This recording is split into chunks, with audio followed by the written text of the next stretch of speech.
Good morning student, welcome you again in the second part of class 11th. In previous part हमने study किया था, borrowed fund देखा था, trade credit देखा था, मेरिट डिमेरिट ट्रेड क्रेडिट के देखे थे, पब्लिक डिपॉजिट उसके फीचर्स। अब यहाँ देख रहे हैं merit and demerit of public deposit. देखिए सिंपल प्रोसीजर हम ऑलरेडी यहाँ देख चुके हैं इसके फीचर्स में कि काफ़ी सिंपल प्रोसीजर होता है। The procedure of obtaining public deposit is much simple than equity and debenture issue. देखिए डिबेंचर और पब्लिक जो यहाँ पे इक्विटी शेयर होता है इससे काफ़ी ईजी होता है। For obtaining public deposit companies do not take permission from the controller of the capital. तो जो पब्लिक से पैसा वसूल लेने के लिए प्राप्त करने के लिए कंपनी को कोई भी यहाँ पे परमिशन लेने की ज़रूरत नहीं होती। Controller of capital there is no need to get listed any stock exchange market.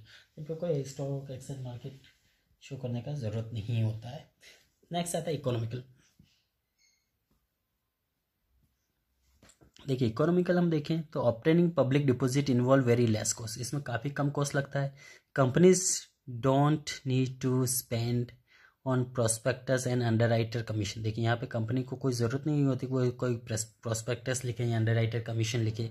There are very few administrative cost involve in the obtaining public deposit. यहाँ पे बहुत कम एडमिनिस्ट्रेशन जो कॉस्ट लगती है काफ़ी कम लगती हैं obtaining public deposit. So the interest paid on public deposit is less than the interest paid on the debenture और लोन। तो यहाँ पे काफ़ी कम पैसा लगता है पब्लिक डिपॉजिट पे। नेक्स्ट आता है no security. Public deposit are unsecured. Public जो डिपॉजिट होता है पूरी तरह अनसिक्योर होता है। So the assets of the company are free to be use as a mortgage in future. तो उसका फ्री होती है कि वो इसको एज अ मॉर्गेज के तौर पे फ्यूचर में यूज़ कर सकती है। Reduction in tax liability. Interest paid on public deposit is deduct from the total income of the company, hence its help in bringing down the tax liability. यहाँ पे देखिए जो कंपनी का इंटरेस्ट है पेड डिपॉजिट डिडक्ट हो जाता है total income of the company. उसका टोटल जो कंपनी का इनकम होता है उससे पेड जो है पब्लिक पेड वो डिडक्ट हो जाता है। So hence it help to bringing down the tax liability. तो टैक्स कंपनी का कम लगता है यहाँ पे। और फ्लेक्सिबिलिटी काफ़ी होती है यहाँ पे। देखिए public deposit can be repaid when they are not required. जब इनके पास रिक्वायर नहीं होता तो ये उसको रिपे कर सकती है। And therefore public deposit introduce flexibility in the financing structure of the company. तो ये काफ़ी फ्लेक्सिबल रहता है फाइनेंसिंग स्ट्रक्चर के तौर पर। No dilution of control. देखिए public depositor have no voting right. यहाँ पे पब्लिक डिपॉजिट का कोई वोटिंग राइट नहीं होता, जबकि हम पहले देख चुके हैं इक्विटी शेयर में उनको वोटिंग राइट्स मिलता है। They can not be influence in the decision of the company.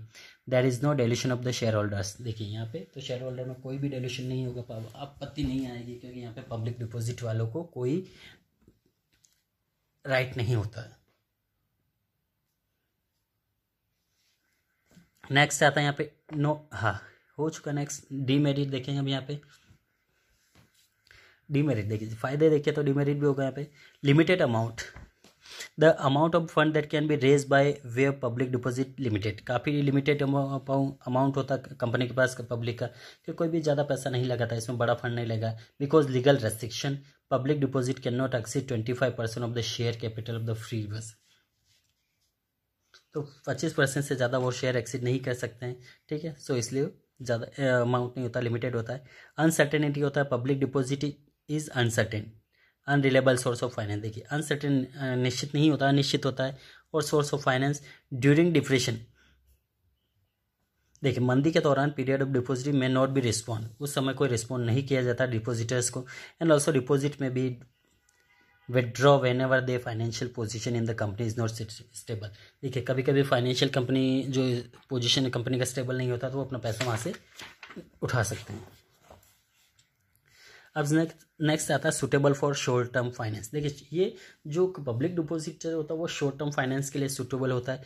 Company can not depend upon the public depositor. Company public depositor के ऊपर डिपेंड नहीं करती हैं। So long term finance require is the maturity period of the public deposit is between 6 months to 3 years। 6 महीने से 3 साल तक के लिए होता है। शॉर्ट टर्म ही होता है, बड़ा नहीं हो सकता है। Hindrance of the growth of capital. देखिए ये कंपनी के जो कैपिटल मार्केट होता है उसमें ग्रोथ में काफ़ी हिंड्रेंस होता है, ऑब्स्टेकल होता है। Public deposit hamper the growth of the healthy capital market in the country. देखिए हेल्थी मार्केट नहीं हो सकता, इसमें काफ़ी खतरा होता है, एक तरह से ऑब्स्टेकल होता है, हिंड्रेंस कह सकते हैं यहाँ पे। Wide spread use of public deposit create a shortage of the industrial security. तो ज़्यादा यहाँ पे पब्लिक डिपॉजिट करते हैं तो वो कहीं कहीं इंडस्ट्रियल सिक्योरिटी के लिए हैम्पर होता है। ठीक है, प्रॉब्लम क्रिएट करता है। No suitable for new concern, देखिए नए कंसर्न के लिए सुटेबल नहीं होता है। New company do not have enough goodwill, देखिए नई कंपनी के कोई गुडविल नहीं होती मार्केट में, हम देखते हैं नई नई कंपनी आती है तो कोई उस पर ट्रस्ट नहीं करता है, ठीक, in the market. So the advertisement given by new companies do not attract many people to invest money in their public deposit, तो नई कंपनियों को इतने डिपॉजिटर भी नहीं मिलते, पब्लिक डिपॉजिटर भी नहीं मिलते, क्योंकि लोगों को विश्वास नहीं होता। बहुत सारी ऐसी कंपनियां मार्केट में आती है, पैसा लेके भाग जाती हैं, ठीक, तो इस तरह से लोगों का विश्वास नहीं होता इन पे। नेक्स्ट आता है suitable for conservative investor only, देखिए public deposit do not attract bold and adventurous investor, bold या एडवेंचरस जो इन्वेस्टर होते हैं उनको अट्रैक्ट नहीं कर सकती। Who want to capital gain, जो कैपिटल तौर पर फायदा चाहते हैं। Only caution and conservative investor prefer to invest in public deposit. Okay, now debenture, bonds we will study in next part. Thank you.